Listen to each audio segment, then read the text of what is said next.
What's up, everybody? JoJo Crypto Live. Another stream here. Claudia Gold is my guest today. We're doing another Women in Crypto, but this is crazy because, Claudia, you are such a successful entrepreneur and just a successful artist. And we were just talking, obviously, we've been talking for like the last half hour pre-show. And, I just want to say thank you so much for joining me. And Thanks for having me. Of course. And just New York vibes here. You know, I grew up on the East Coast. I live in Indianapolis now, and Claudia is killing it with her New York vibes. So thank you so much. And let's talk. We got a lot to talk about. So we want to talk a little bit about NFTs. We want to talk about your projects. But you said something right before the stream. And what are you doing? You're diving in. Coming into the metaverse, baby. Watch out. NFT time, baby. Well, my brand, my clothing brand is 20 years old. And before I knew it, I realized I have 25 years of digital art that I've been making. A lot of it just making it just to make it, to save it, to sort of implement a good idea before I sort of lost track of it, right, and save it for an appropriate project. But usually when we would get a project, we would sort of forget that we had stored all of this art as an idea library and intellectual property. When everybody started really buzzing about NFTs about a year ago, or all my cool crypto guys did, I was like, oh, this is why I've been making all this stuff. I didn't, you know what I mean? I didn't have a real home for it or an idea of what I was going to do with it. I just knew that I had to make it. And you've been making it for so long. Right. And we have some examples of your art right here. We can go into it, but really, I mean, we were just talking about, oh my gosh, you got so much. You had that store for a little bit on Delancey Street. You made clothing. You did a little bit. You're just kind of. Let's talk about the inspiration for the art. I'm sure everybody asked you that, but I want to ask you that too. What's your inspiration? Where does that claw money come from? So my name is Claudia. And when I moved to Manhattan to go to FIT, the Fashion Institute of Technology, I became enthralled with all things sort of nocturnal in New York City. I started going out to nightclubs, and I met a bunch of graffiti writers, and my nickname was already Claw. So it was obvious I needed to write graffiti. Oh, yeah. It was a perfect, right? I was I'm Claw, duh. And I started writing graffiti sort of at the same time I was dropping out of college. I had a series of design assistant jobs, Gal Friday jobs in the garment center. I worked for a lot of commodity outerwear companies, and I was sort of writing graffiti by night, and I couldn't sort of keep up the Clark Kent Superman two identities. So I just stopped working and started working in nightclubs where my schedule aligned more to nighttime activity, and so really the real you came out and you were able to. Real me came out, but then I came back to clothes. I did. You did, yeah, as we see some of the clothing that you're showing on your artist deck here. But so the inspiration, but the claw, I mean, it's kind of an NFT in and of itself with all the ways that you've managed to make it. Well, the claw, I used to write claw, and then I would put the nails on my W.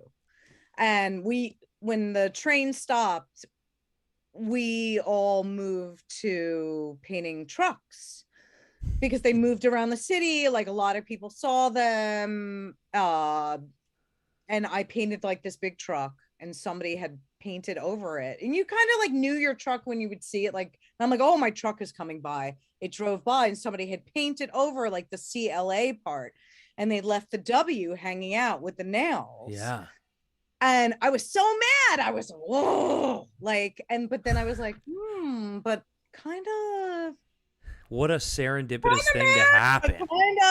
But kind of like, oh, well, there it is, like, just like that. And really, like, when you look at it, it really just is like a W with nails on it. I mean, I guess it's more into like this little jelly bean. But that's basically where it stemmed from. Wow. Well, Yeah. Thanks for saying that. That's awesome and great, awesome history. And like, New York art is some of the best art in the whole world. And so to see someone like you and to have you on my stream is just really, really special. And I really appreciate it. You are moving into NFTs. What do you mean you're going to NFTs? What the hell is going on? What are you doing? Okay, so I kind of don't know what to do because I have such a vast library of digital art. And then I also am such a multifaceted person. Agreed. In sort of like the stuff I do, where I do like marketing and branding for big companies. I make clothing, but I do it only out of like repurposed vintage, and I like resew stuff. Oh my God. Because I'm like really into like sustainable, and oh yeah, here's my website or whatever. I got you. I like to make like custom one of a kind pieces. Like each piece is sort of like the clothes are NFTs. They're all like one of ones and stuff. And all these people would like approach me and they're like, do you know, Claudia, this is a perfect place for you because there's no women in NFTs, and Agreed. You need to do what you did with graffiti, where you're bringing women into the culture, and what I did with like sneakers, bringing women into, and what I did obviously with like streetwear, making this sort of like a lane for women. Like, I love men, I love to, sort of infiltrate male spaces, so why not NFTs? Yeah. This is a women in crypto segment for me because I think that we all need to be supporters of everyone in this space, no matter what age, race, sex, gender. It doesn't matter, right? Sex and gender. That makes sense. But you know what? But the truth is that this is such a space that's open for everybody. And so let's get them in. And it's just the reason why so many people are trying to draw more women in my opinion, is because there just typically is a wall that's up, whether it's socially or whatever, to get women to get over that wall and come with us, because it's cool. I mean, like, we can all freaking do this. This is the coolest thing around. And NFTs and dude, your art is just dope. I love all of this stuff. I was looking at it. I was like shopping. I was shopping.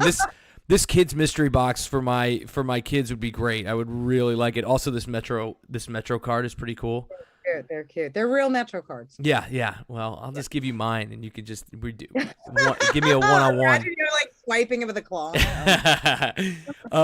So I'm glad that someone told you that, because and especially because your art is your art, and in this space, it's really important that your art is created from nothing, right? You have to own it. You can't, and a lot of times, obviously there's a little bit of sketch stuff going on, but in general, like, it's better to have your own art.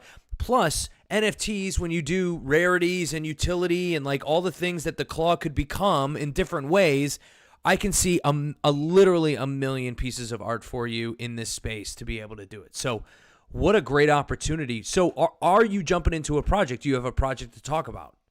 Yes, I do. Oh, I wonder why I asked that question then. I am dropping NFTs with Super Chief Gallery. Probably in the next like 2.5 weeks for Valentine's Day, because nothing better than to get your Valentine a piece of art. Like, yes, a piece of art that hopefully will like make lots of money to come or whatever. Super Chief is the only art space that has gone from like, I mean, they have 2 brick and mortar art galleries, but they only are featuring NFT artists in both their galleries and in their like curation of the stuff they do. um and I'm super excited to launch this project with them. So what are they doing specifically for you? Is there a Discord channel that people can go to? We are setting up our Discord that will be up like in a week, and it'll just be called Claw Money. But Got it. Yep. I have like a new hire that is specifically sort of like dealing with like Web3. Yeah, community management. Yeah. Oh, that's great. And let me get this right. Let me make sure. Is this the Super Chief Gallery? That is it. Let's shill them a little bit. Here it is. Click here for the gallery NFT. You can see all their projects they got going. Dolls. That looks cool. They have, and really, when you see this stuff in a gallery setting, with like giant screens, it has the same sort of emotional impact, like looking at graffiti, like a graffiti mural, with the scale being so large. Some of these photos are just incredible. Yeah. Oh my gosh. Wait, Yeah. can I ask you? Do you know how many are you releasing? We are doing a variant release of an animation. We're not sure we're working out all That's the okay. details. You're okay. So I'll tell you my approach to NFTs, because like I said, I do so many different things. I wear so many hats. Whatever. I'm sorry. That was that was so bad. I think my wife was walking in. I think she wants to meet you. Hey, I see myself as a multi-marketplace, multi-price point NFT artist, where I think I could do sort of my luxe stuff, like my high-end animation, sort of shiny, ethereal stuff. I have Great use of the word. all these characters that I like developed that could be like in these like character variation kind of, all my like bold and wild graphics, wearables because of the clothing stuff, and then finally the street stuff that like all the illegal stuff. But that stuff is like super sacred to me, and I'm really trying to figure out, how could anyone ever own a piece of like my real graffiti, when sort of the ethos of graffiti, there are so many similarities to digital art, or this like application of digital art as NFT, right? Yes. But there's also so many differences, and sort of like where you're sort of like risking your freedom and your safety to put art in the world for free that like is not owned by none, right? Like a building owner owns it, but they're not sanctioning it. Somebody's like taking this space. Like how does that work? So so what you're saying is you have to find the illegal areas to be able to put your art. How the fuck can I like bomb Blocktopia? Like for real, you know what I mean? Like I'm old now. Like I can't really go bombing, like, but maybe I could go bombing in the metaverse. Like how do we do that? How do we hack into the blockchain and do some like illegal crazy stuff? I love it. And listen, we're not financial advisors. We're not telling you to do anything illegal here. And most importantly, I'm asking for a friend. We're just coming up with what someone else might do, right? What we were preparing for the other stuff. So I get what you're saying, and because the thought process on, okay, well, graffiti is like the most pure form of art and the most dangerous form of art that you can kind of, because of the way that it's set up. I mean, you said it so eloquently. I can't answer that right now, but it's a great question to pose to the world. Where's the graffiti of the metaverse? Where's like how? Like what? How can you get into Snoop Dogg's Decentraland and put your art on his land? Right. and like do it like, sort of sneaky cat and mouse style to like, graffiti is about like taking space that is, um, generally like for advertising, like they're like constantly like forcing you to like read things, right? And then like graffiti is sort of anti-advertising, even though it's still sort of advertising. It's still It sort still of has the the same same thing, vein. but Yeah. you have to slightly be in the know to be able to read some of that stuff. Not the claw, obviously. The Right. claw, Right. iconography and symbolism, and it's much more like digestible to the brain, so that like it's more discernible Yeah. sometimes, especially to like young, like very young people. That's why like sometimes I have like fans that are like very, very young. In New York City, I have like a lot of murals up, because they are not asked to read it. They just can just sort of know Feel it. what it is. They can Right. just feel it. We learn through symbols, right? Yeah. I mean, that's what true Yeah. art is, right? When you walk in, you feel art. It's not something you learn. You're not something you're supposed to like have to do. It's something that you Right. just want to do.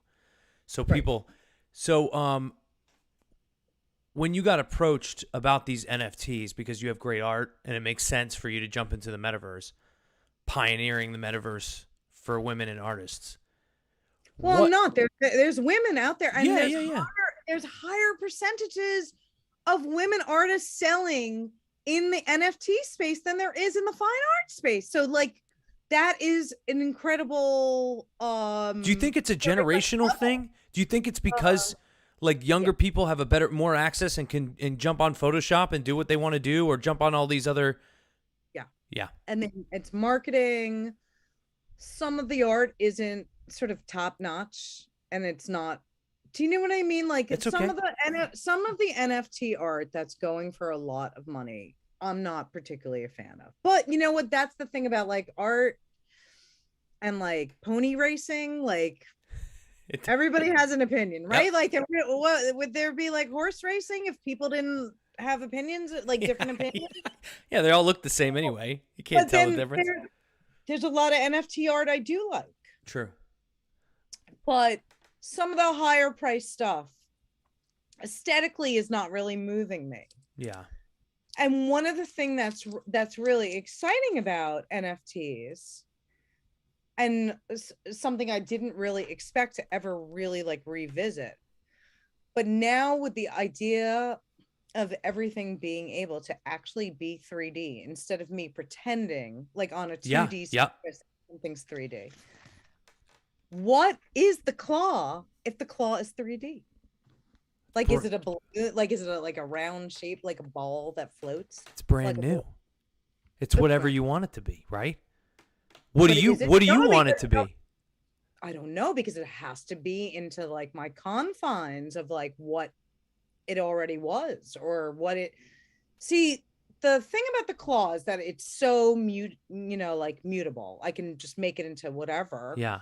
With thought and consideration, but it still has to look like a claw so that you know what it is. Yeah. Right? Basketball, whatever. This one's like easy, but like I make strawberries and burgers and hot dogs and this, like, just I've mutated the claw into like many, many different things, but it still has to look like a claw so that you know who made it. Got or it. what, or the meaning behind it.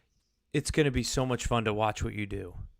So it would like hurt my brain to think about it. Like, oh God, it looks ugly like that. Like, like the claw is just like if you had to rotate the claw, like, little like, bub, it'll be, yeah. The nails are on the side and it's like weird from the side. Like, ooh, I don't like it. But I haven't been like sort of challenged in that way of like the possibilities, the endless possibilities, until like it was sort of the same thing when I first got into digital art in the 90s, where I was like, I don't get it. Like, I could just change this into 10,000. How will I ever be satisfied? It's funny that you said 10,000. 10 million, zillion, billion. Yeah. Million. Infinity number. Right. How will I ever be satisfied with a piece? How will I ever know that it's done? How will I ever stop like exploring the possibilities of what things could be. But then obviously, like, I learned to sort of, how would I paint this? Would I stop here? Like, yes, I'd stop here. Like, you know what I mean? I sort of applied what I did in one medium to another medium. Gotcha. So it's sort of like I'm more able to sort of set limits on myself of like what it should be or how it should, you know. Yep. But now I'm like, it's almost the same thing as when I first, got my first like MacBook, and I was like, Is that get you excited? Is that fun? yeah, no, Yeah. it's exciting. But it's also like I'm frustrated. I'm in a frustrated area now with sort of exploring the new Web3 claw or the 3D claw. So when you release these NFTs on Valentine's Day for all those sweethearts out there that For all my lovers, for all your fans for their little sweethearts, and they get a claw, and is there some utility for it? Is there something that's going to be? Yes, all of our NFTs are coming with a physical component, with an actual fungible token. Oh my gosh, that's awesome! And you don't know how many? Like, I have my big meeting, but okay. I think we're gonna do. Now, mind you, I'm going to say this completely with the wrong vernacular. I think we're gonna run a timed auction. So whatever is bought in that mint is the amount that. Wow. Be 48 hours. Genius. You don't need 48 hours. I think you need 2 hours. I think you'd sell 20 45 seconds. 45 seconds. Get it. Look, that's it. That's what I'm saying. I think because I don't know whatever it is. How do one. All these people in New York City know me? I'm a household name here, right? Yeah. But you take me out sort of into the Silicon Valley crypto guy, like, they don't know who I am. Good. Why are they gonna buy my NFT? Who cares? It's a New York City. It's a New York City thing. Only New Yorkers can buy it. If you never lived in New York, you're not allowed to buy it. You have to prove it on the blockchain. No, it's because I'm a woman, and you should be arrested if you don't buy it. Well, you got one person here who'll buy it immediately. I will absolutely buy it. This is going to be great. I can't wait for you to release it. So, you're doing it in conjunction with this art gallery. What have you learned about the NFT process as a whole from this? Like, yeah, you're making the art, but like how that all works on the back end. What do you think is most interesting, I should say, that you've learned in this process? That's a better question.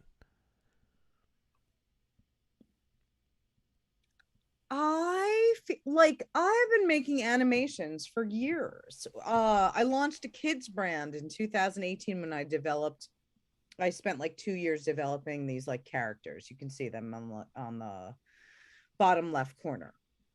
These little claw characters. I started them, I guess, making those in like 2016. I was like, I should make like a little emoji guy or something. I think I started them in like actually 2014.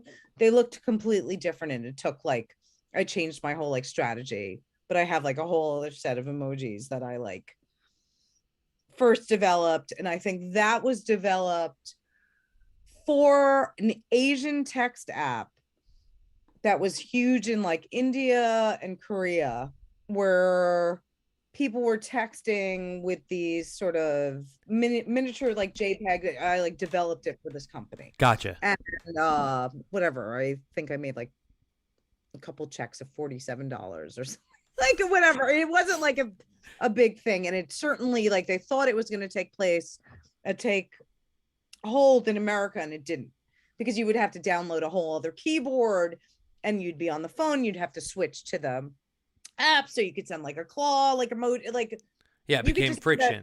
Right, you could just send like a JPEG. It was almost the same thing. Of the, you know what I mean? If you're like, you want to respond to as the claw, like, just so when I started this, I got a partner. he is a big tech guy. We're no longer affiliated, but I started making all these animations for promotion, and I was like, I have all these like little animations. We like taught ourselves how to animate, like very small, over a couple of months. Wow. And the project didn't work out. I'm like stuck with all these animations. What do I do with all this stuff? Like, so I want to kind of build a little bit of a world and develop these animations into like a deeper concepts. And I think that these things also like sort of to launch them as NFTs and then like bring them into another sphere. Wow. Yes. Well, I feel like they could be like on television, on YouTube, like whatever. They could sort of like live as an animation series. But like I'm busy, like I don't have time to like sit and like think about like kids plot lines, and you know what I mean. But yeah, well, that's why you delegate. Right, we're looking for partners. So, yeah, you got it. Look, so she's looking for partners, everybody. Yeah, this is awesome. You so I we talk about this, but like, what is your overall thought on the longevity of the metaverse and Web3? Because we kind of set the table before we started talking and before we got to going on the stream that like the back end kind of like how this is all going to work and how like all this it's kind of being taken care of. You're making the art, but I wanted to know your opinion about the longevity of this NFT space and the blockchain and everything you're doing. So I don't know. I am very skeptical because I'm a newbie and I have had really dear friends really try to like explain stuff to me the same way I had really dear friends try to explain like the stock stuff to me. And I'm just like, I don't get it. The crypto stuff, I understand more. And I understand patterns where I can watch something, Sure. I can hear something is going on in business and kind of get a vibe from that. So of course, I started getting more and more interested in crypto because all of my guesses seem to be like, right. You know what I mean? Like not all, but a lot. You got a good business radar. I don't know if this is going to be a fad or if this is going to have a life as an NFT art form. All I know is that digital art is here to stay. And so if it's not going to stay as an NFT, it's going to turn into something else. Something else. I still think is the future. You know what I mean? Yes. I'm looking at your NASCAR. My NASCAR. So cute, right? This has been such a great interview, and as we go, we just keep going and showing your work. I've never interviewed with someone with so much work like this. This is unbelievable. You need to do it. Only top shelf for you, honey. Top shelf for me. Top Jojo. But isn't that the truth about this space too? We met tonight for the first time. We communicated somewhat on the space, and I reached out and I was like, look, I would love to get you on my stream. It would really help me out.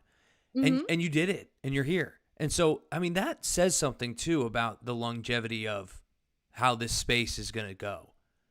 And the vibe. You want to talk about vibe. I mean, I get nothing but love out there.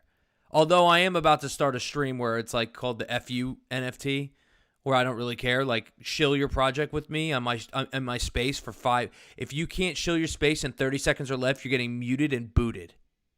Okay. And I'm going to okay, so someone like me, I can't shill my stuff. Well, you better hurry up. You got 30 seconds. You're like, bam!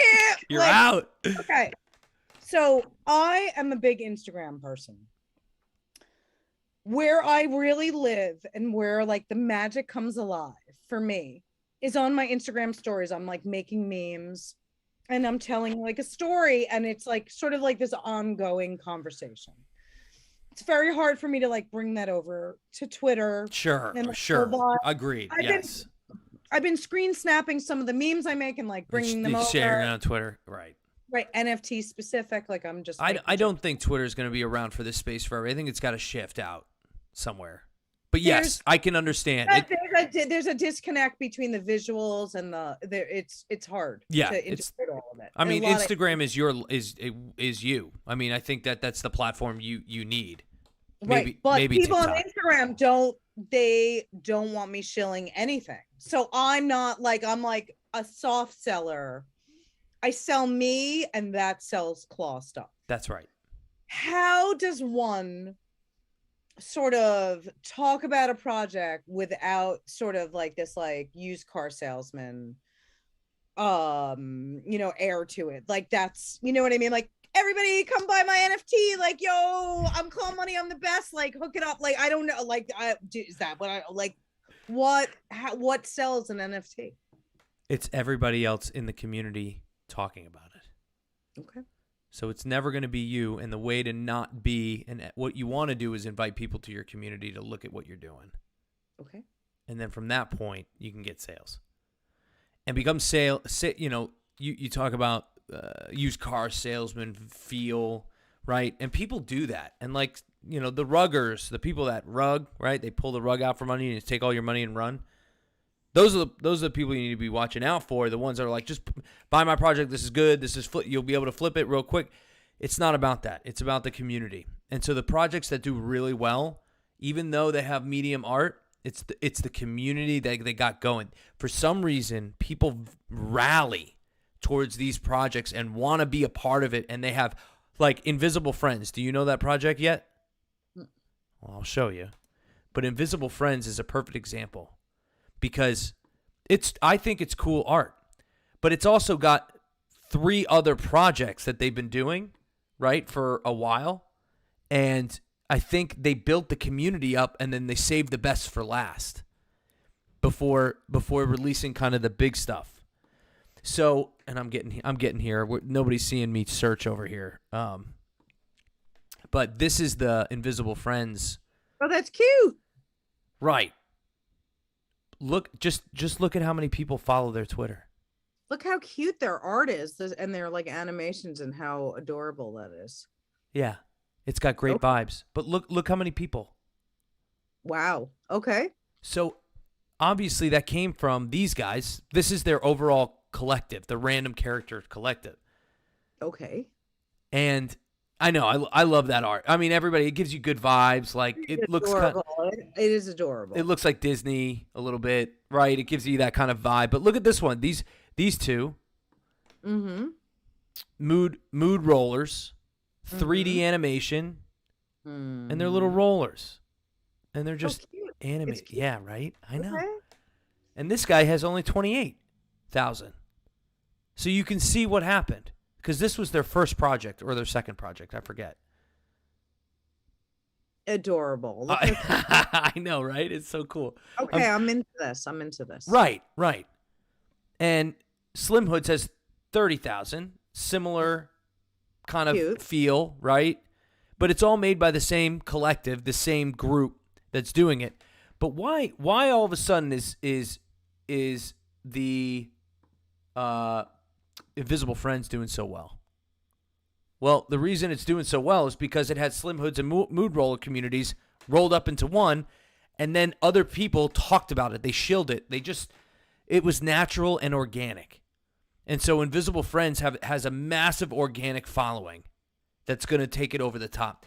If you can get one of these when they mint, it's going to 100x. I mean, you'll make so much money on these. It's insane. It's just because of the supply and demand. They're really cute. Yeah, they did a really good job. Like, this one is 3D too. Yeah, look at that. It's like claymation or something. It's adorable. So anyway, I'm coming back to us here, so they're not looking at what's going on over here. But you asked how do I shill without shilling? And the only answer is really community right now. And there's a lot of people in this space that believe that community is going to be the new marketing. That marketing is going to go away. Facebook ads in your face, throwing it at you, telling you to buy things. People texting you at all hours of the night, saying that's all. It's all going to go away because you're only going to believe people in your circle and in your community, and then you're also going to be able to do the research on somebody else. and be able to open their wallet and look at it because it's immutable and it's transparent. Now, okay. Why do I want people to look at my wallet? I don't want people to look at my wallet. You don't get a choice. It's the dumbest thing to me. Like, I can't even handle Have people that. been asking you? No, but everybody says, oh, and then they'll look at your wallet and see what you have, and they have this and this. And I really It's a think social currency. what's going to happen to NFT is that everything is going to be NFT. You're going to go and buy your coffee at your neighborhood coffee instead of getting a punch card. It's going to be an NFT. They're going to be like, oh, Joe, this is your 10th coffee. This one's on that. Like, this one's on us. Your house, your car. These are all going to be encrypted into, like, you'll also have a physical paper, or you know what I mean? For instance, you have like a deed for your house. It's like a physical piece of paper, right? Yeah. But if you lose that, you can go to wherever you have to go and prove ownership of the house. What, you cannot do that. Yes, you can. You can? You can't. I see what you're saying. You're asking about if someone takes your stuff out of your wallet and you have. But I don't see what the advantage is. I don't see why transactional time and energy.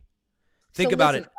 How much time and energy do we have at the maintaining and specific people maintaining truth in the real world, like centralized truth, right? Like the DMV down the street, right? Like I had to go and they have one server or multiple servers and one location, and think about all that work that everybody's doing to keep that set and keep it up to date and regular. Right. That is all that work is now gone. It's out the window because it's already taken care of by the blockchain. Because we have computers doing it, because we're smarter than that. We're advanced civilization at this point. Why are we having people do that? And it's because it'll save money and time. I mean, if you just do real estate, for example, the real estate market is going to be massively impacted by this, because the title companies that have to go through all of that stuff, those are people's jobs. That wiped out, in my opinion. So is this a good thing for our for jobs, for our communities at large, not just the NFT community? Is this a healthy thing?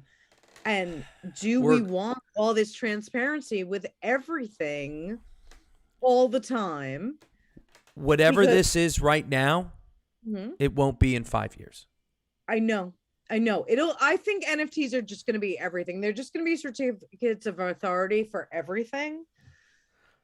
Whether this hype will last in the art realm, whether this like metaverse, like as being the new entertainment, second life, like reality. Does your kid have Fortnite? I'm sorry. Yeah. Well, does your kid have a Oculus? No. So he needs to get one. See? So it's I mean, we have one. I play it all the time. It's one of my favorite things to do. Okay. I'm in the metaverse. You're right though, but remember, you lived through it. You know, we lived through it. I know. We had no idea what .com was going to be. What the hell what's it going to be? And now here we are, and I can make a website tonight.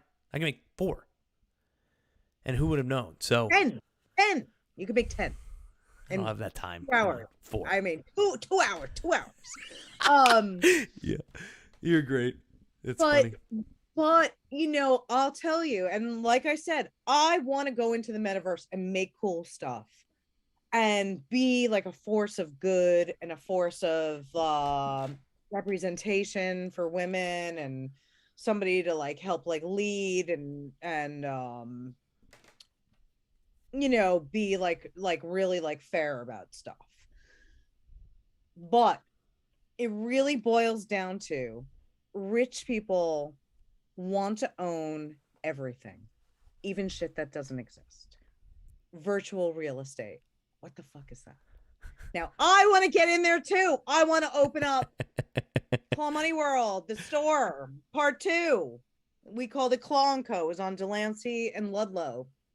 for 7 years.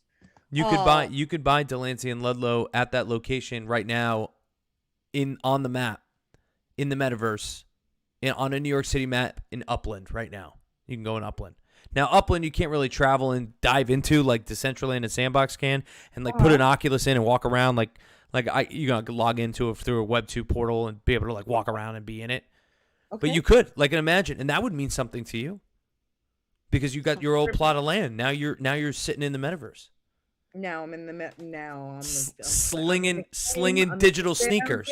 Right. And so I think like there are like the entertainment value is fantastic.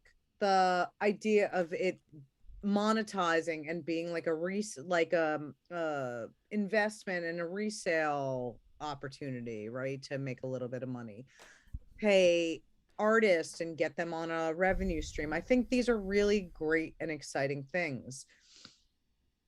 Who knows where this will go? Will paintings be a thing of the past? I don't think so. People want to own things, and I even see with like the NFTs, they want a physical component. Bringing the NFTs into the real world, and that's what my company, which by the way, White Glove Web3 is sponsoring this stream. That's what the company wants to do. Bringing in real life utility to that space. I think you're right, and I do think that art's going to go up. The value of real art is actually going to go up over time with this because it'll be harder. To me, this is just like another medium for my art. So I do stuff. I do public art, murals. I do paintings. I do clothing, like art applied to clothing. I do digital art that's now going to be in the NFT realm. It's just a part of the things I do. I don't think I'm completely going to switch over to NFT, though I would say probably 70% of my work is digital art. But it's being prepared for, okay, so like, I did like all those baseball cards. No, I didn't show them. We don't show baseball cards on this. Yeah, we can't. No, I didn't show them on the stream. I just showed them here. But we. But anyway, that's digital art too. That it is like, you know what I mean? Like, so the idea of what you can do with your digital art, this is very exciting and should be really like investigated by other artists. And I think it's all exciting, but I don't think like one is to replace the other. Like I'm going to be like completely, Web3 in my focus. You can't. But I don't know. Maybe NFTs will be my friend and I'll be, hyper inspired. Last thing we're going to show from your deck here, because I love it. Oh, yeah, it's a good one.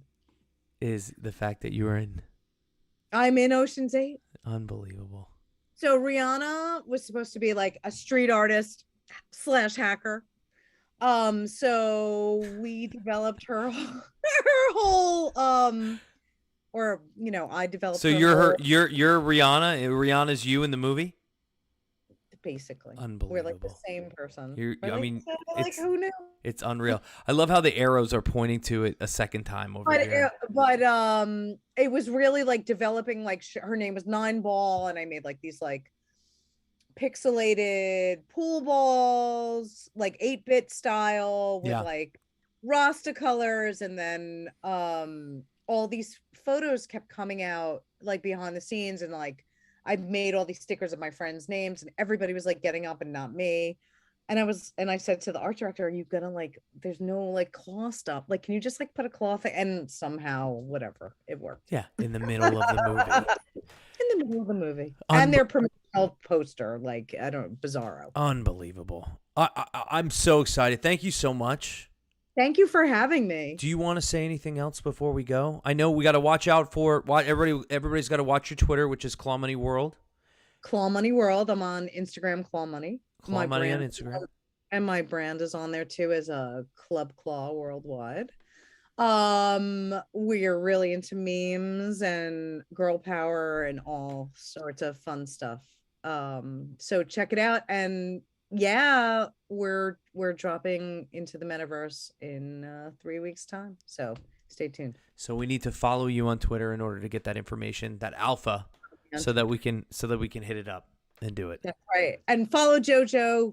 He will be talking about it nonstop. I will be definitely talking about it. Gotta rep the city. Gotta rep New York. Indeed. I love it. Well, stay tuned. Stick around, and if if you own the JoJo Crypto NFT, you could stick around for the after party discussion live.